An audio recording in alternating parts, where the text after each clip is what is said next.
Sentiamo la terza batteria, Filippo Garzio in 1, Rete in 2, Filippo Guacci in 3, Daniel Zonatio in 4, Enrico Mattà in 5, Marco Gaici in 6, Stefano Felippa in 7, Edoardo Bressan in 8, Jonathan Brebbia 33-86, Filippo De Meneghi 34-21, Garcia 5, De Meneghi più giovane in classe 02, al secondo anno di categoria ragazzi.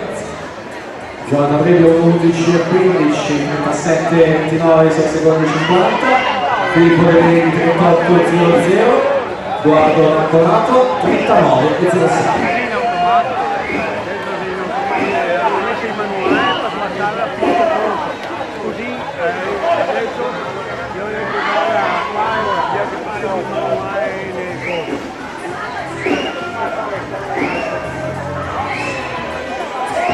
Jonathan Brebbia, quindi subito verso la virata dei 150 metri, data del 2001, 37-84 sui terzi 50, Filippo De Meneghi 38-64, Edoardo Marcolato 39-03.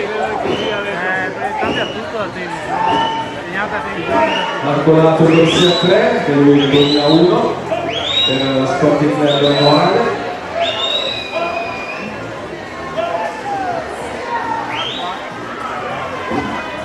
Siamo agli ultimi 10 metri, Jonathan Brebbia alla vittoria nella prima delle 3 teste di serie, va naturalmente al comando della classifica. 2:27-28 Filippo De Meneghi, 2:29-79, Edoardo Marcolato 2:30-64.